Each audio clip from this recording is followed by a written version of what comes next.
By any chance তোর কি periods problem হয়েছে? সুমার উত্তরের অপেক্ষা করল না তানজিল। বুক পর্যন্ত টেনে রাখা কম্বলটা একটানে সরিয়ে ফেলল। পুরো বেডশিটটা লাল রক্তে একদম বিশ্রী হয়ে আছে। চরম আশ্চর্য হলো Tanzil. Are you crazy? You know I am your husband and most importantly I am a doctor. তুই কি পাগল? তুই জানিস আমি তোর স্বামী, আর সব থেকে বড় কথা আমি একজন ডক্টর। সময় এই মুহূর্তে এসব শোনার মানসিকতায় নেই। প্রচন্ড পেইনে এবার বুঝি সত্যি সত্যি প্যারালাইজড বা অজ্ঞান হয়ে যাবে। যন্ত্রণার দরুন টপটপ চোখের পানিতে বালিশ ভিজে যাচ্ছে। তানজিল পুরো ঘর তন্ন তন্ন করে ন্যাপকিন খুঁজলো, কিন্তু পেল না কোথাও। এদিকে সময়ও কিছু বলছে না। ঝড়-তুফানের রাত, সব দোকানপাট হয়তো বন্ধ হয়ে গিয়েছে। তাও একবার বেরিয়ে দেখতে হবে পাওয়া যায় কিনা। বৃষ্টি মানে রোমান্টিকতার মৌসুম। প্রত্যেক প্রেমিক যুগল বৃষ্টিকে স্বর্গীয় দান মনে করে। ছাদের কার্নিশ বা টিনের চাল বেয়ে গড়িয়ে পড়া বৃষ্টির ফোঁটার মধুময় ছলাৎ ছলাৎ শব্দ শরীরে উন্মাদনার সৃষ্টি করে। প্রিয় মানুষকে কাছে পাওয়ার ব্যাকুলতা মাদকীয় নেশা তৈরি করে। কেউ মিলিত হয় নিষিদ্ধ সম্পর্কে, কেউ পূর্ণতা দেয় ভালোবাসার। বৃষ্টিময় রোমাঞ্চকর মুহূর্তে মাহিদ তার সদ্য বিবাহিত স্ত্রীর সাথে ঘনিষ্ঠ সম্পর্কে গা ভাসিয়েছে। নিজেদের মধ্যে সবটুকু দূরত্ব ঘুচিয়ে নিয়ে যখন আরেকটু সুখের রাজ্যে তলিয়ে যেতে চাইল, ঠিক তখনই বিকট শব্দ তুলে মোবাইল ফোনটা বেজে উঠল। ফারজানার উষ্ঠদয় থেকে সহসায় ছাড়িয়ে নিল নিজেকে। বিরক্তিতে চসূচক শব্দ করে বালিশের নিচ থেকে ফোনটা তুলে চোখ বোলাতেই দেখলো স্ক্রিনে জল করে ভেসে উঠল তানজিলের নাম। মাহিদ ফারজানাকে ছেড়ে দিয়ে ধর্মড়িয়ে উঠে বসলো। ফোন রিসিভ করে কানে ধরতে ওপাশ থেকে ভেসে এলো তানজিলের গমগমে কণ্ঠস্বর। আমার বাইকটা নিয়ে সোজা বাড়ির সামনে আয়। মাহিদ মনে মনে কয়েকটা গালাগাল দিল। শালা আমার সাথে কি শত্রুতা বুঝি না, বউয়ের সাথে রোমান্সটাও করতে দিল না। মাহিদ গলা খাকিয়ে কিছু বলার আগেই তানজিল আবার বলে উঠল, কোনো এক্সকিউজ শুনতে চাইছি না। অ্যাট এনি কস্ট আমার বাড়ির সামনে হাজির হ। মাহিদের কথাটা আর বলা হলো না। অসহায় কণ্ঠে বলল, রাগ, আসছি। প্রায় 10 মিনিটের মাথায় মাহিদ বাইক নিয়ে বাড়ির সামনে চলে এলো। ফোন বের করে তানজিলের মোবাইলে ফোন দিতে কেটে দিল অগত্যা। মাহিদ বিড়বিড় করলো মনে মনে, শালা এই বুদ্ধি ছিল তোর মনে? বউয়ের কাছ থেকে তুলে এনে বৃষ্টিতে ভিজিয়ে মারার প্ল্যান? হঠাৎ টুং করে মেসেজ আসার শব্দ হলো। স্ক্রিনে তাকাতেই দেখলো তানজিল মেসেজ পাঠিয়েছে। বৃষ্টিতে ভিজলে কেউ মরে না গর্ধব, আমি আসছি। তানজিল দ্রুত পা ফেলে বেরিয়ে যেতে নিয়ে আবার পেছন ঘুরে এসে সুমাকে জড়িয়ে ধরল শক্ত করে। কপালে আঁকলো ভরসার পরশ। নিজের চাওড়া কপাল ঠেকালো সুমার কপালে। চিকন পিনপিনে নাকের সাথে ঘষলো নাক। তারপর মিহি কণ্ঠে বলল, আমি যাবো আর আসবো, একদম ভয় পাবে না, সব ঠিক করে দেব।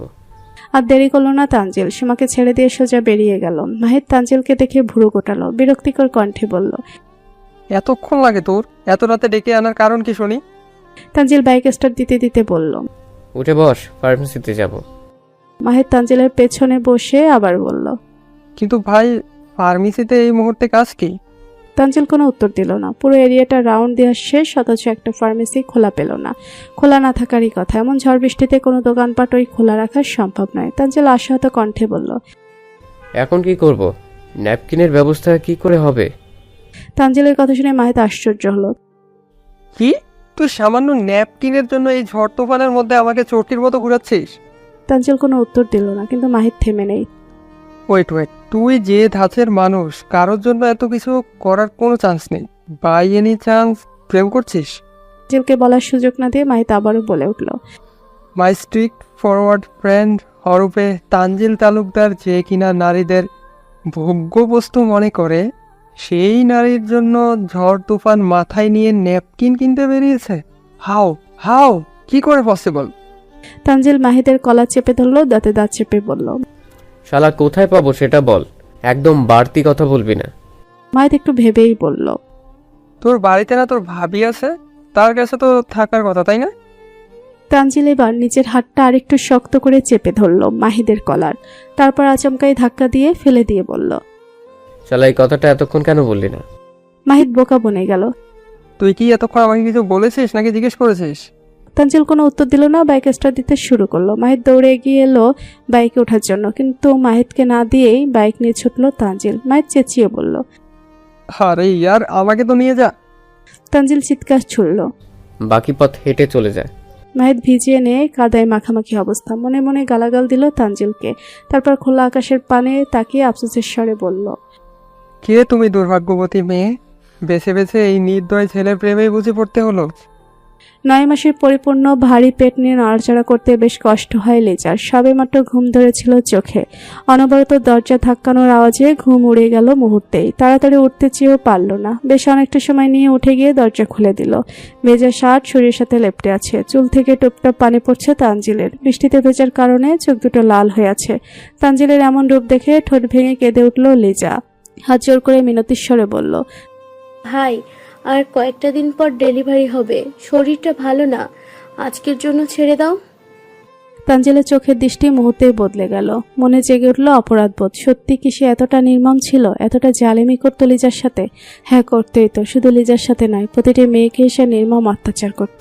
কই কখনো তো কোনো মেয়ে চোখের পানি দেখে মনে দয়া মায়া অনুভব করেনি, অন্যায়বোধ জাগ্রত হয়নি। তবে আজ কেন হৃদয়টা তোলপাড় করে দিচ্ছে সব? অপরাধবোধের অনলে কেন এত হাসফাস লাগছে? কেন লিজার চোখের দিকে তাকিয়ে কথা বলার সাহস পাচ্ছে না? তানজিল তালুকদার কখনোই তো ভীতু ছিল না, তবে কেন আজ এমন লাগছে ভিতরটা? সব কি ওই মেয়েটার জন্য? এই সব কিছু এলোমেলো হয়ে গিয়েছে একমাত্র আমার শ্যামকালো বধূর জন্য। তানজিল নিজেকে শান্ত করলো, নিজেকে ধাতস্থ করার জন্য কমল কণ্ঠে বলল, কাম ডাউন, আমি কিছু করতে আসি না। তোমার কাছে স্যানিটারি ন্যাপকিন আছে? তানজিলের অযাচিত প্রশ্নে লিজা ভুরু কোঁচকাল। পাল্টা প্রশ্ন করার সাহস পেল না। ডান হাতের তর্জনী দিয়ে চোখের পানি মুছে নিয়ে বলল, দাঁড়াও, আমি আনছি।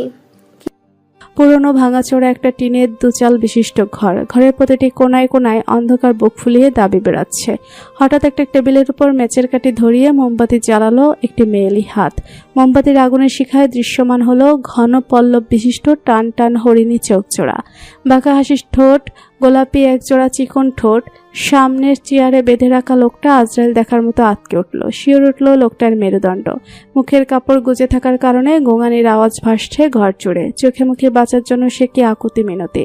লোকটার এই হাহাকার রমণীকে দিচ্ছে পৈশাচিক আনন্দ। লোকটার প্রতিটি চোখের ফোঁটার সাথে বাড়ছে রমণীর হাসির ঝংকার। কি এক বিভৎস মুহূর্ত। রমণী নিজের মুখটা লোকটার আরো কাছাকাছি নিয়ে আসলো। ভয়ঙ্কর কণ্ঠস্বরে বলল, ঠিক এভাবে আমার বাবা মাও তোর কাছে জান ভিক্ষা চেয়েছিল। মায়া হয়েছিল তোর, ছেড়েছিলি আমার আব্বা আম্মাকে। চিৎকার করে কথাগুলো বলতে বলতে কোপ বসিয়ে দিল লোকটার বুকে। এইখানে প্রথম আঘাতটা এইখানেই করেছিলি, মনে পড়ে কিছু? তারপর আরেকটি কোপ বসিয়ে দেয় লোকটির কাঁধে। সঙ্গে সঙ্গে শরীর থেকে হাতটা আলাদা হয়ে গেল লোকটার। চাপা চিৎকার ঝড় বৃষ্টির রাতে কারো কানে পৌঁছালো না। নানী মূর্তি আরো ভয়ঙ্করভাবে চিৎকার করে উঠল। তার মনে আছে এইভাবে আমার বাবা হাতটা আলাদা করে ফেলেছিলি? আমি সব হিসেব করে রেখেছি সেদিন। আমি ঘুমোতে পারি না আমার বাবা সেই আর্তনাদের শব্দে। কেন ছাড়লি না আমার আব্বা আম্মাকে? তারা তো কোনো দোষ করেনি। তারপর লোকটাকে এলোপাথারি উম্মাদের মতো ছুরিঘাত করতে থাকলো। বিধ্বংসী রমণের চুলের খোপা খুলে গিয়ে এলোমেলো হয়ে গিয়েছে কেশটাশি। দমকা হাওয়ায় চোখে মুখে চলে এসে আষ্টে পড়ছে। সেগুলো সরানোর প্রয়োজন মনে করল না। একের পর এক ব্যস্ত হাতে লোকটার বুকটা জখম করতে ব্যস্ত সে। রক্তের ছিটে এসে জমাট বেঁধেছে রমণীর ফর্সা মুখে। এত যেন আরো বেশি ভয়ঙ্কর ভয়নশিনী লাগছে তাকে। যে কেউ এই উম্মাদ রমণীকে দেখে শিউরে উঠবে। উম্মাদের মতোই তার ভঙ্গি, যেন এই রক্তের নেশা তার বহুকালের। রক্তে মাখামাখি হয়ে রমণী চিৎকার করে হাসতে লাগলো। তার হাসির ঝংকারের সাথে শুরু হলো তুমুল বজ্রপাত। ধমকা হাওয়ায় নিভিয়ে দিল অগ্নিশিখা।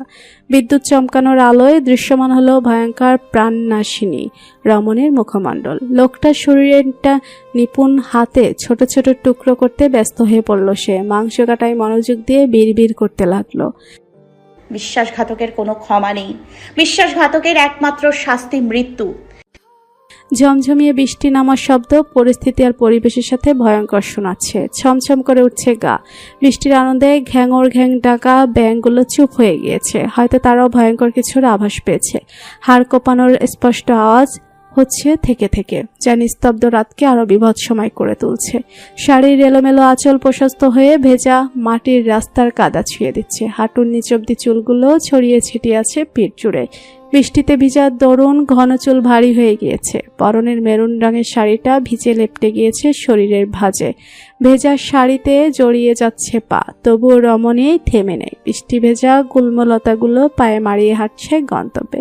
ডান হাতের মুঠোয় শক্ত করে ধরে রাখা সাদা রঙের ভারী বস্তার গা বেয়ে গড়িয়ে পড়ছে তাজা রক্ত।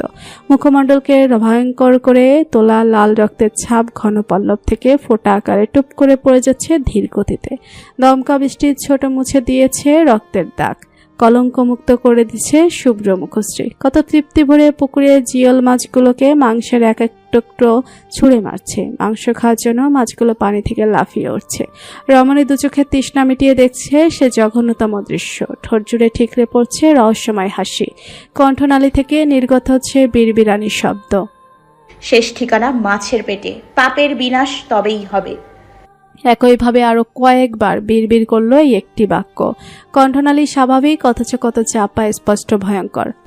প্রথমে আবুল কাদেরের ছেলে আমির কাদের, তারপর রাকিব, তারপর ডক্টর নূর আলম, অতঃপর আবুল কাদেরের মেয়ে জেসি। সবাইকে খুন করার পর লাশটা ঠিক কি করেছিলি সেটাই ভাবতাম। এই লাস্ট সচক্ষে দেখতে পেলাম লাশগুলোর শেষ চিহ্নটুকুও তুই রাখিসনি। কেন করলি এতগুলো খুন? আলভির কণ্ঠস্বর শুনে মিষ্টি চমকালো না, বিচলিত হলো না একটু। সে গভীর দানে মাছকে মাংস খাওয়াচ্ছে। আলভি রেগে গেল, ধমকির স্বরে বলল, I asked you something, answer me Mishti. Mishti কানে তুলল না কোনো কিছুই, তোয়াক্কা করল না আলভির ধমকে। উল্টে অট্ট হাসিতে টালমাটাল হচ্ছে তার কণ্ঠস্বর। পা দুটো এলিয়ে দুলিয়ে আলভির ঠিক মুখোমুখি এসে দাঁড়ালো মিষ্টি। ঠাট জুড়ে তখনও হাসি খেলছে তার। বৃষ্টি ভেজা গোলাপি ঠোঁটের হাসি দেখতে কি মারাত্মক লাগছে, অথচ এমন অসম্ভব সুন্দর হাসির মালকিন কত ভয়ঙ্কর, কত নির্মম। মিষ্টি আঙুলে ভর করে পা দুটো একটু উঁচু করে দাঁড়ালো। নিজের মুখ নিয়ে গেল আলভির কানের কাছে, ফিস ফিস করে বলল, আমি তোকে একটা জিনিস দেখাবো আলভি, দেখবি? মিষ্টির কথায় আলভি প্রত্যুত্তর করল না, শুধু জিজ্ঞাসা দৃষ্টিতে তাকালো মিষ্টির দিকে। মিষ্টি তার মুষ্টিবদ্ধ হাতটা বাড়িয়ে দিল আলভির সামনে। ধীরে ধীরে আলগা করলো হাতের মুঠি। স্পষ্ট হলো হাতের তালুতে থাকা একটি কালো পাথরের রিং। আলভি চমকে উঠলেও মুখের ভাব স্বাভাবিক রাখার চেষ্টা করলো। মিষ্টি আবারও গগন কাঁপানো হাসিতে মত্ত হলো, চিৎকার করে বলল, আলভি ওয়াহিদ, ছোট্ট একটা মিস্টেক হয়ে গিয়েছে। প্রথমে আবুল কাদেরের ছেলে আমির, তারপর রাকিব, তারপর ডক্টর নূর আলমকে আমি হত্যা করেছি, but I don't kill Jessie. জেসিকে তুই মেরেছিস। You killed Jessie Alvi Wahid. আমি তো জাস্ট ওর মাংসগুলো দিয়ে আমার মাছের পেট ভরিয়েছি। মিষ্টির কথায় আলভি প্রতিক্রিয়া করলো না। আলভি খুব স্বাভাবিক কণ্ঠে বলল, আমি জানি জেসিকে আমি মেরেছি, তবে আমি নিজের নিয়ন্ত্রণে ছিলাম না। মনে হচ্ছিল কেউ আমাকে ভেতর থেকে নিয়ন্ত্রণ করছে। আমি ওর রক্তের গন্ধে উন্মাদ হয়ে গিয়েছিলাম। আমি কি করে ওর রক্তের এত তীক্ষ্ণ গন্ধ পেলাম, সেই রহস্য আজও আমাকে ঘুমাতে দেয় না। এসব রিডিকুলাস কথাবার্তা আমাকে শোনাতে। বাকি কথাটুকু শেষ করার আগে আলভি মিষ্টির মুখ চেপে ধরে বাঁশঝাড়ের আড়ালে চলে যায়। কারো এগিয়ে আসার পায়ের শব্দ শোনা যাচ্ছে। মিষ্টি জোর করে আলভির হাত ছাড়িয়ে নিয়ে কিছু বলতে যাবে। আলভির রক্তচক্ষু মেলে ঠোঁট গোল করে মিডল আঙুল রাখলো ঠোঁটের উপরে। দুজন লোক হাতে টর্চ লাইট নিয়ে বের হয়েছে। খুব সাধারণত তারা মাছ ধরতে নেমেছে। বৃষ্টি বাদলের দিন বজ্রপাতের শব্দে নাকি কই মাছ পানির উপরে উঠে আসে। লোকগুলো সেই মাছ ধরতেই বৃষ্টি মাথায় নিয়ে এসেছে। লোকগুলো চলে যেতেই আলভি মিষ্টিকে টেনে সোজা বাড়িতে নিয়ে গেল। ঘরের ভেতরে প্রবেশ করে ভেজা শরীরে মিষ্টিকে জড়িয়ে ধরে বলল, কেন করছিস এমন মিষ্টি? কি দরকার এই প্রতিশোধ খেলার? সব ছেড়ে আমরা তো সুখে সংসার করতে পারি, বল? মিষ্টি আলভিকে ধাক্কা দিয়ে সরিয়ে দিয়ে চেঁচিয়ে উঠল, না, পারি না। ওরা সবাই পাপ করেছে, ওদের পাপের শাস্তি না দিয়ে আমি সুখের স্বপ্ন দেখতে পারি না। পুলিশ অন্ধ হয়ে খুঁজছে খুনিকে। তারা যদি একবার জানতে পারে তুই সেই খুনি, ভাবতে পারছিস কি হবে তোর? আমাদের আর সংসার করা হবে না। মিষ্টি একটু দম নিল, তারপর আবার আহত কণ্ঠে কাঁদতে কাঁদতে বলল, এই আমি মিষ্টির মতো হয়তো আরো কত মিষ্টি অনাথ হয়ে যেত, আরো কত মিষ্টি চোখের সামনে নিজের বাবা মায়ের নির্মম হত্যাযজ্ঞের নৃশংসতা দেখতো। ফুফিয়ে কেঁদে উঠল মিষ্টি। কাঁদতে কাঁদতে চোখ জ্বলে উঠল। চোখের পানিটুকু ডান হাতের তর্জনী দিয়ে মুছে ঘুরে তাকালো পেছনে। চমকে গেল মুহূর্তে। কি আলভি কোথায় চলে গেল? হঠাৎ চোখ গেল জানালার গ্রিলগুলো বাঁকানো। কোনো সাধারণ মানুষের পক্ষে তো এত মজবুত শক্ত লোহার গ্রিল শব্দবিহীন ভেঙে ফেলা সম্ভব নয়। কে করলো এই কাজ? কখনই বা করলো? করলো তো করলো, কোনো রকম শব্দ কেন হলো না? একটু আগেই না সব ঠিকঠাক দেখলো। এমন হাজারটা অযৌক্তিক অমীমাংসিত প্রশ্ন এলোমেলো করে দিল একটু আগে খুন করে আসা সাইকোপ্যাথ মস্তিষ্কটাকে। মাঝখানে 3 দিন পেরিয়ে গেছে। এই 3 দিনে তানজিলের অনেক অত্যাচার দাঁত খিচে সহ্য করে নিয়েছে সুমা। আজকে সকালটা একটু ফ্রেশ লাগলো। স্নিগ্ধ সকালে সুমার শরীরটা ফুরফুরে হয়ে গিয়েছে। মন মস্তিষ্ক শরীর অনেকটাই সুস্থ, তবুও সোমা অসুস্থতার ভাব নিয়ে বিছানায় হেলান দিয়ে চোখ বন্ধ করে বসে আছে। তানজিল ফর্মাল ড্রেস পরে গোল্ডেন কালার হাত ঘড়িটা লাগালো, তারপর চুলগুলোকে সেট করে নিল সূক্ষ্মভাবে। লকার থেকে একটা ফাইল নিয়ে বাইরে বেরোনোর জন্য পা বাড়িয়েও থামিয়ে দিল। চোখ বন্ধ করে সোমা এতক্ষণ তানজিলের গতিবিধি লক্ষ্য করছিল। তানজিলের থেমে যাওয়া দেখে ফট করে চোখ খুলে ফেললো। খুব আগ্রহী হয়ে জিজ্ঞেস করলো, দাঁড়িয়ে গেলি যে, যাবি না নাকি? তানজিল উত্তর দিল না। চেহারায় ফুটে উঠল আত্মগরিমা, কাঠিন্যতার ছাপ। সোমা ভয় পেল না। এই বেটার মুখটা যে সবসময় কালো বিড়ালের প্যাঁচার মতো করে রাখে, দেখতে দেখতে তার অভ্যাস হয়ে গিয়েছে। তানজিল পকেটে দুহাত গুজে একটু এগিয়ে এসে দাঁড়ালো সোমার কাছে। সোমা নাক ছিটকালো। ছি, চেহারার কি শ্রী! রোগী তোর চেহারা দেখেই তো দৌড়ে পালাবে। চিকিৎসা করবি কার? তানজিল বিরক্ত হলো, তবে মুখের আদল একটুও পরিবর্তন হলো না। কেমন শক্ত কাঠিন্যতা গোমরামুখ হয়েই দাঁড়িয়ে রইল একইভাবে। তানজিলের চুপ থাকা দেখে সময় একটু প্রশ্রয় পেল। শ্যামবর্ণা লালচে ঠোঁট নাড়িয়ে কিছু বলতেই যাবে, তানজিল করে বসলো এক অযাচিত কাজ। নিজের পুরো ঠোঁট ডুবিয়ে দিল সোমার ঠোঁটের ভাঁজে। সেকেন্ডের গতিতে তুলে নিল সেই অপ্রত্যাশিত ছোঁয়া। সোমা দুহাতে অনবরত ঠোঁট ঘষতে চিল্লিয়ে উঠল, লুচ্চার বাচ্চা, কি করলি তুই এটা? তানজিল বাঁকা হাসলো, বৃদ্ধাঙ্গুলি দিয়ে ঠোঁটের নিচটা মুছে বলল, এখন থেকে ঠোঁটে স্ট্রবেরি ফ্লেভারের লিপস্টিক দিবি। টেস্টেরও তো একটা ব্যাপার আছে, তানজিল তালুকদার যে সে জিনিস পছন্দ করে না। সুমার রেগে বোম হয়ে গেল, আর সে বোম ব্লাস্ট হলো তানজিলের ওপর। সোজা কামড় বসিয়ে দিল কালো লোমবর্তী সাদা হাতের মধ্যে। তানজিল কোনো রিয়াকশন করলো না, না করলে সুমাকে ছাড়ানোর চেষ্টা। সুমা বসিয়ে দেওয়া দাঁতের স্পর্শ তার কাছে ফুলের টোকার ন্যায় অনুভূত হলো। তানজিলের কোনো রকম প্রতিক্রিয়া না দেখে সুমা তানজিলের হাতে ডুবে রাখা মুখ তুলে নিয়ে তাকালো তানজিলের দিকে। তানজিল ঠোঁট কামড়ে হাসলো। সুমা খানিকটা ভড়কালো। তানজিল হাসি আরেকটু প্রসারিত করে দাম্ভিক স্বরে বলল, আমি তো জাস্ট একটা শুকনো চুমু খেয়েছি, আর তুই কিনা এত গভীরভাবে চুমু খেয়ে নিলি। জিনিয়াস। হসপিটালের বিছানায় শুয়ে আছে রবিন। হাতের কোণে পর্যন্ত অবশিষ্ট অংশটুকু সাদা ব্যান্ডেজ বেঁধে রাখা হয়েছে। চোখের কোণে শুকিয়ে আছে এক ফোঁটা জল। সেই শুকিয়ে যাওয়া পানির ছাপের দিকে তাকিয়ে সুমার চোখ ভিজে এলো অথই জলে। ভার্সিটিতে ভর্তি হওয়ার পর থেকে রবিন কম জ্বালায়নি সুমাইকে। এই ডিজিটাল যুগে দাঁড়িয়ে কত বাজে চিঠি লিখেছে সুমার জন্য। সুমা চিঠিগুলো নিয়েই রবিনের দিকে ছুঁড়ে মেরে চলে যেত। রবিনও চিঠিগুলো আর কুড়িয়ে নেয়নি কখনো। কিন্তু আশ্চর্য ব্যাপার, সুমা আবার ফিরে আসতো, কুড়িয়ে নিত সেই চিঠিগুলো। সেই তখন থেকে জমিয়ে রাখতে রাখতে 52টা চিঠি জমিয়েছে সুমা, কিন্তু কখনো রবিনকে বুঝতে দেয়নি তার ভেতরকার অনুভূতি। তার ভালো লাগতো রবিনের বাচ্চামোগুলো। সুমার মনের কথা শোনার জন্য সে কি ছটফটানো। সুমা গভীরভাবে উপলব্ধি করতে পারত রবিনের ভালোবাসা। একদিন রবিন এসে বলল সে কয়েকদিনের জন্য বিজনেসের কাজে তাকে দেশের বাহিরে যেতে হবে, কিন্তু সে যেদিন আসবে সেদিন সুমাকে তার মনের কথা বলতেই হবে। সেদিন কোনো এক্সকিউজ চলবে না। রবিন যাওয়ার পর থেকে সুমার মন উদাসীনতায় ভুগত। সুমা খুব ভালোভাবেই টের পেয়েছিল রবিনকে সে ভালোবেসে ফেলেছে। মনে মনে ভেবে রেখেছিল রবিন ফিরলেই নিজের সমস্ত অনুভূতির খোলামেলা বিশ্লেষণ করবে সুমা।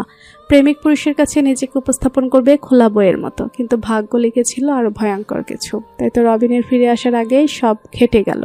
জীবনটা জুড়ে গেল এক বিষাক্ত পুরুষের সাথে। বলা হয়ে উঠল না মনের মধ্যে জমিয়ে রাখা অভিব্যক্তিগুলো। আমাকে দয়া দেখাতে এলে অসত যখন তোমার পিছনে কুকুরের মতো পড়েছিলাম, তখন একটু দয়া দেখিয়ে আমার ভালোবাসা কবুল করতে পারলে না?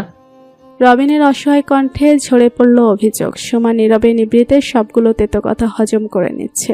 কিচ্ছু বলার ভাষা এই মুহূর্তে খুঁজে পাচ্ছে না সে। রবিন দীর্ঘশ্বাস ফেলে আবার বলা শুরু করলো, এক হিসাবে ভালোই হলো বলো, যেই তুমি কোনোদিন আমার সামনে দাঁড়াতে না, সেই তুমি আমার পাশে বসে আছো। বিশ্বাস করবে কিনা জানি না, তবে আমার খুব ইচ্ছা ছিল আমার মায়াবতীর হাতে হাত রেখে পাশাপাশি বসে কাঁধে মাথা রেখে মনের অবক্ত কথাগুলো বলবো। আজ দেখো তুমি ঠিকই পাশে বসে আছো, কিন্তু আমি হাতে হাত রাখতে অক্ষম। কেন ভালোবাসলে না আমায় মায়াবতী? কেন কিছুদিনের জন্য আমাকে হাতটা ধরার সুযোগ দিলে না? আমাকে ভালোবাসলে কি খুব একটা ক্ষতি হতো? ভালোবাসনি যখন, তখন কেনই বা এখন দয়া দেখাতে এসেছো? আমি ভালোবাসা চেয়েছিলাম, করুণা চাইনি। দয়া করে চলে যাও আমার সামনে থেকে। আমি কারো করুণার পাত্র হতে চাই না। সুমা সহ্য করতে পারলো না প্রেমিক পুরুষের এমন ধারালো কথা। না পারলো আর চুপ থাকতে। কাঁদতে কাঁদতে বলে উঠল, তুমি ভুল বুঝছো রবিন, আমি তোমাকে ভালোবাসতাম। তোমার শূন্যতে আমি উপলব্ধি করিয়েছি আমি তোমাকে ভালোবেসে ফেলেছিলাম। ভালোবাসতে? তার মানে এখন আর ভালোবাসো না, তাই তো? কারণটা কি শুনি? আমি পঙ্গু বলে? আমার দুটো হাত নেই বলে? সুমা উত্তর দিতে পারল না। কিভাবে বলবে এই পাগল প্রেমিককে সে যে এখন অন্য কারো স্ত্রী, অন্য কারোর সম্পত্তি। এখন যে রবিন শুধুমাত্র তার কাছে পরপুরুষ ব্যতীত অন্য কিছু নয়। কিভাবে বলবে এই জঘন্য সত্যিটা? এই আত্মারা মানুষটা যে আরো মরে যাবে। সুমা যে এই মানুষটাকে আর কষ্ট দিতে চায় না। চেঁচাতে চেঁচাতে রবিনের কাশি শুরু হয়ে গেল। সুমা পানি নিয়ে এসে রবিনকে উঠিয়ে বসানোর জন্য তার বাঁ হাত দিয়ে রবিনের বাহু জড়িয়ে ধরে ওঠানোর চেষ্টা করলো। এক হাতে পেছনের দিকে রবিনের বাহু চেপে ধরে আর এক হাতে পানি খাওয়াতে লাগলো রবিনকে। তানজিল সপ্তাহে 2 দিন ডিউটিতে আসে, আজকেও এসেছে। বেলা 12টা বেজে গিয়েছে। প্রত্যেকটি কেবিন রুম পরিদর্শন শেষ করে তানজিল রবিনের লাস্ট কেবিন রুমে 305-এ ঢুকেছে। এটাই শেষ রুগী, একে দেখে শেষ হয়ে গেলে বেরিয়ে যাবে। কিন্তু ক্যাবিনে ঢুকের সাথে সাথে ঈগল চোখ আটকে গেল সুমার রবিনের ঘনিষ্ঠতম দৃশ্যে। বিগড়ে গেল সমস্ত চিন্তা ভাবনা। মাথার রক্ত টকবগিয়ে ফুটতে শুরু করলো। কপালের রগগুলো নীল হয়ে ফুলে উঠল। চোখ দুটো হয়ে উঠল ভয়ঙ্কর। বড় বড় পা ফেলে সুমার হাতের গ্লাসটা একটানে নিয়ে নিল। সুমা বিব্রত হয়ে রবিনকে শুয়ে দিয়ে পেছনে ফিরে তাকালো। তানজিলের এমন আগ্নেয়গিরি অগ্নুপাতের মতো দৃষ্টি দেখে ভয় পেয়ে গেল সে, তবুও সাহস করে বলল, একজন অসুস্থ রোগীর মুখের সামনে থেকে পানি কেড়ে নেওয়া কোন ধরনের অসভ্যতামো? তানজিল মুখাভাব আরো বেশি কঠিন হয়ে গেল। হাতের গ্লাসটা এত জোরে চেপে ধরলো যে গ্লাসটা মুহূর্তেই ফেটে গেল। সঙ্গে সঙ্গে রক্ত বের হতে শুরু করলো তার হাত থেকে। সুমা এবার একটু বেশি ভয় পেল। এত বেশি রাগের সম্মুখীন সুমা আর কখনো হয়নি। তানজিলের গ্লাস ভাঙার শব্দে কেঁপে উঠল হৃৎপিণ্ড। তানজিল তার আরেক হাত সুমার ঘাড়ের নিচ দিয়ে নিয়ে চেপে ধরল চুল। তারপর নিজের ঠোঁট ডুবিয়ে দিল সুমার ঠোঁট। উম্মাদের মতো একের পর এক কামড় বসিয়ে দিতে শুরু করলো সুমার পিনপিনে পাতলা ঠোঁটে। সুমা ছাড়ানোর জন্য ডানা ঝাপটাচ্ছে, কিন্তু সম্ভব না। এই পশুর কবল থেকে ছাড়া পাওয়া সম্ভব হচ্ছে না। তানজিলের সাথে আসা 2 নার্স একে অপরের মুখের দিকে তাকাচ্ছে, তো একবার তাকাচ্ছে সামনে ঘটীয়মান দৃশ্যের দিকে। আচমকা ঘটে যাওয়া ব্যাপারটা তাদের ঠিক হজম হচ্ছে না। এদিকে রবিনের হৃৎপিণ্ডটা যেন কেউ চেপে ধরেছে। চোখের সামনে ভালোবাসার মানুষটার শরীরে অন্য পুরুষের নোংরা ছোঁয়া কিছুতেই সহ্য করতে পারছে না রবিন। কিছু করতেও পারছে না দুটো হাত না থাকার কারণে। রবিন চেঁচিয়ে উঠল, কুত্তার বাচ্চা, আমার মায়াবতীকে ছাড়, আমি তোকে খুন করে ফেলবো। আমার মায়াবতীর কথাটা কানে যেতেই তানজিল আরো বেশি উন্মাদ হয়ে উঠল। আরো বেশি আঘাত শুরু করলো সুমার ঠোঁটে। সুমা সহ্য করতে না পেরে কাঁদতে শুরু করলো। তাতেও মন গলল না নিষ্ঠুর পাষাণ মানবের। রবিনের দম বন্ধ হয়ে আসলো। মাথায় শুরু হলো প্রচন্ড যন্ত্রণা। পঙ্গুত্বের জন্য সুমাকে বাঁচাতে পারছে না। চোখের সামনে কি করে এসব মেনে নেওয়া যায়? সহ্য করতে না পেরে রবিন আ করে চিল্লে উঠল। কাঁদতে কাঁদতে বলল, মাবুদ গো, হয় আমাকে মৃত্যু দাও, নয় সুমাকে বাঁচানোর ক্ষমতা দাও। আমি সহ্য করতে পারছি না মাবুদ, আমার সুমাকে রক্ষা করো। আমার ভালোবাসার মানুষটার শরীরের পাপের স্পর্শ আমাকে শেষ করে দিচ্ছে। এর চেয়ে ভালো আমায় মৃত্যু দাও। রবিনের চিৎকারে নার্স 2জনের চোখে পানি চলে এলো। ইচ্ছে হলো প্রতিবাদ করার, কিন্তু সিনিয়র ডক্টরের উপর কথা বলার সাহস তাদের মধ্যে নেই। তার উপর সেই হসপিটালের ওনার। প্রায় 20 মিনিট পর তানজিল সুমাকে ছেড়ে দিল। ততক্ষণে সুমার ঠোঁটের পাতলা চামড়া ফেটে রক্ত বেরোনো শুরু করেছে। সুমা যন্ত্রণায় ঠোঁটে হাত রেখে কেঁদে যাচ্ছে হেসকি তুলে। সুমার কান্না আর রক্তে রাঙানো আহত ঠোঁট রবিনের হৃদয়টাকে ক্ষতবিক্ষত করে দিল। বক্ষ পিঞ্জিরায় কেউ যেন ছুরি চেপে ধরেছে। রক্তক্ষরণ শুরু হয়েছে সেখানটায়। রবিন ক্রোধিত কণ্ঠে তানজিলকে বলে উঠল, আমার অসহায়ত্ব সুযোগ নিয়ে আমার মায়াবতীকে নোংরা স্পর্শ করার চেষ্টা করেছিস? লজ্জা করে না? কাপুরুষ একটা। তানজিলের কোনো কথাই কানে গেল না। শুধুমাত্র একটি কথা মস্তিষ্কে আঘাত করলো, আমার মায়াবতী। তানজিল আরো বেশি ধ্বংসাত্মক হয়ে গেল। এগিয়ে গিয়ে হাত চেপে ধরলো সুমা। চিৎকার করে জিজ্ঞেস করলো, তুই ওর মায়াবতী? সুমা কিছু বলে না, উল্টো কান্নার বেগ বাড়ে। তানজিল আবার ধমকে উঠল, আমি কিছু জিজ্ঞেস করেছি তোকে, তুই ওর মায়াবতী? Answer me. সুমার পুরো শরীর কেঁপে উঠল। হেসকি দিয়ে বাড়ালো কান্নার গতি। তানজিলের রাগ আউট অফ কন্ট্রোল হয়ে গেল। নিজের হাতে থাকা ভাঙা গ্লাসের কাচের টুকরোটা দিয়ে শাসা করে দুটো পোঁচ বসিয়ে দিল সুমার শ্যামবর্ণ হাতের মধ্যে। সুমা গগনবিদারী চিৎকার দিয়ে চেপে ধরল রক্তাক্ত হাত। তানজিল কোনোরূপ প্রতিক্রিয়া করলো না, সাথে নার্সগুলোর দিকে দৃষ্টিপাত করলো। ভয়ে নার্স 2জন শুকনো ঢোক গিলল। তানজিল শান্ত কণ্ঠে বলল, ওকে দ্রুত স্পেশাল কেবিনে অ্যাডমিট করো। তানজিলের কথার পৃষ্ঠে একজন নার্স বলে উঠল, স্যার, ওনাদের বাড়ির লোককে তো ইনফর্ম করা দরকার। হসপিটালের ফর্মালিটিস পূরণ করা ছাড়া তো অ্যাডমিট করাও সম্ভব নয়। আমরা তো ওনার নামটাও পর্যন্ত জানি না। তানজিল রুক্ষ কণ্ঠে বলল, উনি Mrs Talukdar, wife of Tanzil Talukdar. কথাটা বলেই রক্তাক্ত সুমাকে ফেলে রেখে গট পায়ে রুম ত্যাগ করলো তানজিল। তানজিলের কথা শুনে রাজ নীতিগত অবাক। এমন ফর্সা স্মার্ট ডক্টরের বউ কিনা এমন কালো, এজন্যই বুঝি স্যার এত রুড বিহেভিয়ার করে মেয়েটার সাথে। এদিকে হসপিটালের সিটে পড়ে থাকা রবিন যেন খেই হারিয়েছে, সাজিয়ে রাখা অনুভূতিগুলো হয়ে গিয়েছে এলোমেলো। নিষ্প্রাণ চোখে কেবল ফেল করে চেয়ে আছে অন্য কারো স্ত্রী অরূপে তার হৃদয়ের রানী মায়াবতীর দিকে। বক্ষপটের খুব সফট জায়গাটায় যার অবস্থান তাকে অন্য কারোর সাথে দেখলে কেমন লাগে? সব যন্ত্রণা ছাপিয়ে যায় এই যন্ত্রণা। ভালোবাসার মানুষকে কি অন্যের হতে দেখা যায়? অন্য কোনো পুরুষের জন্য সে মানুষটার ছটফটানি কি সহ্য করা যায়? এই মেয়েটা কি বুঝে না তানজিল তার প্রতি কতটা মজি আছে? এই নারীকে বুঝেও বুঝতে চায় না তানজিলের ভালোবাসা। সে যে তানজিলের ব্যক্তিগত সম্পত্তি, ও কি এর অর্থ জানে না? ব্যক্তিগত মানতেও একান্ত নিজের সম্পত্তি, যেই ব্যক্তিগত সম্পত্তিতে কারো স্পর্শ যে মেনে নেওয়া সম্ভব নয়। ও কি বুঝে না তার জন্য তানজিল তালুকদার পুরোটা চেঞ্জ হয়ে গিয়েছে? তবুও কেন অন্য কারোর জন্য কাঁদতে হবে? তার কান্নার শব্দ যে তানজিলের কলিজা ছিন্ন বিচ্ছিন্ন করে দেয়। অসহ্যকর এই যন্ত্রণার যে কোনো উপশম নেই, কোনো সুখের মলম দিয়ে প্রলেপ দেওয়া যায় না। বেস্ট কোম্পানির মেডিসিনগুলো এই যন্ত্রণা নিরাময়ে ব্যর্থতা স্বীকার করতে বাধ্য হয়। তানজিলের কোলে বাধ্য মেয়ের মতো বসে আছে সুমা। তানজিল তার দুহাত দিয়ে সুমাকে শক্ত করে জড়িয়ে ধরে আছে। সুমা সহ্য করতে পারছে না তানজিলের স্পর্শ, কিন্তু কিছু করার নেই।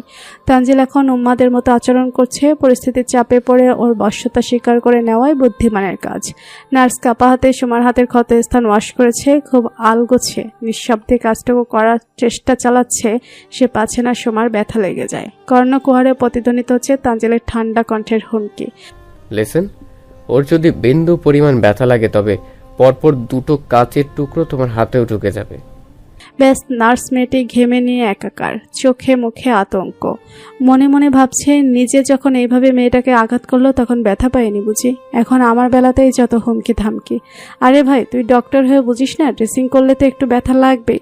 নার্স তার ভেতরের রাগটা কোনো রকম দমিয়ে রেখে ভয়ে ভয়ে কাপা হাতে মনোযোগ দিয়ে ড্রেসিং করছে সুমার ক্ষততে। সুমার যন্ত্রণায় চোখ মুখ খিচে যাচ্ছে, না চাইতেও অন্য হাতে তানজিলের বুকের কাছে শার্ট খামচে ধরেছে যন্ত্রণায়, মুখের আর শব্দ বের করছে না। তানজিল আরেকটু শক্ত করে জড়িয়ে ধরল সুমাকে। জড়িয়ে ধরায় কামকতা ছিটে ফোটাও নেই। এই জড়িয়ে ধরা শুধু একটা কথাই বলে, আমি আছি তো, সহ্য করে নাও একটু। 4টি করে মোটা 8টি সেলাই লেগেছে। সেলাই করে সাদা ব্যান্ডেজ দিয়ে মুড়িয়ে দিয়েছে হাত। তানজিল সুমাকে একইভাবে কোলে নিয়ে বসে আছে, নিজের হাতে শীতল স্পর্শ বুলিয়ে দিচ্ছে সফেদ ব্যান্ডেজের উপর। সুমা দাঁতে দাঁত চেপে সবটা হজম করে নিচ্ছে। তানজিল নিজের তীক্ষ্ণ অনুভূতি শূন্য দৃষ্টিতে এক ধ্যানে তাকিয়ে আছে সুমার ভেজা চোখে চোখ মিলিয়ে। সুমা ওই চোখের দিকে তাকাতে পারে না, মেলাতে পারে না দৃষ্টি। যেন ওই চোখের দিকে কিছুক্ষণের জন্য তাকিয়ে থাকলে সে সম্মোহিত হয়ে যাবে, হারিয়ে ফেলবে নিজেকে, নয়তো মরণ ছাড়া গতি থাকবে না। এই একটা মাত্র পুরুষের চোখে চোখ মেলানোর সাহস পায় না সুমা। নিজেকে খুইয়ে ফেলার ভয় হয়, অথচ মানুষটাকে এক বিন্দু পরিমাণ সহ্য হয় না তার। মনে মনে সমস্ত ঘৃণা উগরে আওড়ায়। এই পাষণ্ড লোকে কি সামান্য পরিমাণ আত্মগ্লানি নেই? এত বড় একটা জঘন্য কাজ করে কিভাবে চোখের সাথে চোখ মেলাচ্ছে? তানজিল নিজের ঘাড় কাত করে সুমার ঠোঁটের দিকে তাকালো, বৃদ্ধাঙ্গুল দিয়ে ঠোঁটের উপর স্লেপ করলো কয়েকবার। তারপর নিজের পুরো ঠোঁট জোড়া এগিয়ে নিয়ে সুমার কাটা ঠোঁটে আদুরে স্পর্শ দিল। সুমা কেঁপে উঠল আবার, বিদ্যুৎ গতিতে সারা শরীরে শিহরণ ছড়িয়ে গেল। শিরশির করে উঠল লোমকূপ। অজানা কারণে বুকের ভেতরে শুরু হলো ধুকধুক আওয়াজ। মুহূর্তে যেন গায়েব হয়ে গেল সমস্ত যন্ত্রণা। সুমা প্রশ্রয় দিতে চায় না এমন অযাচিত অবাধ্য শিহরণকে। সেই মানুষটাকে ঘৃণা করে, সমস্তটা দিয়ে শুধু ঘৃণাই করে। তানজিল সুমার গালে আলতে স্পর্শ করলো, নেশালো চাহনিতে মাদকতা মিশিয়ে বলল, আমার চোখে কি দেখতে পাস? তোর চোখের দিকে তাকাতেই ঘৃণা করে আমার। সুমার অকপট সাবলীল শক্ত জবাব, মূর্খ নারী, আমার চোখের দিকে তাকিয়ে দেখ, অফুরন্ত ভালোবাসায় দগ্ধ হয়ে পালাবার পথ খুঁজবি। তবে জেনে রাখ, আমার এই চোখে তোর সর্বনাশ নিশ্চিত। আমার মরণ হোক, তবু ওই চোখের দৃষ্টি না মিলুক। মৃত্যুতেও তোর রেহাই নেই। তানজিল তালুকদার তার ভালোবাসা আদায় করতে প্রয়োজনে ভাগ্যের সাথে লড়বে, তবু তার শ্যামকালো বধূকে ছাড়বে না। এভাবে তিলে তিলে শেষ না করে একেবারেই তো জানে মেরে দিতে পারিস, আপদ বিদায় হতো। বোকা নারী, আজ না হয় কাল আমার ভালোবাসার অনলে তোকে এমনিতেও মারা পড়তে হবে। ও তাই বুঝি? রবিনের সামনে নোংরামি করে ভালোবাসার নমুনা দেখাচ্ছিলেন, এই তোর? আর কিছু বলার সুযোগ বা সময় কোনোটাই পেল না সুমা। তার আগে ঠাস ঠাস দুটো চড় বসিয়ে দিল তানজিল। শীতল চক্ষু মুহূর্তেই রক্তবরণ ধারণ করে গলা চেপে ধরল সুমার। একদম পরপুরুষের নাম গলা দিয়ে বের করবি না, কণ্ঠ নালী আজীবনের জন্য অকেজো করে রেখে দেব। It's my first and last warning. গলা ছেড়ে দিয়ে তানজিল দূরত্ব নিয়ে দাঁড়ালো। সুমা গলায় হাত রেখে বড় করে দম ফেলছে। তানজিল আবার দ্রুত গতিতে সুমার সামনে এসে দাঁড়ালো। দু হাতে চাপড়ে ধরলো সুমার ছোট্ট বদন। আদুরে বিড়াল ছানার মতো বুকের মধ্যে গুটিয়ে নিল আরেকটু। শান্ত কিন্তু মাদকীয় কণ্ঠে উচ্চারণ করলো কয়েকটি শব্দ।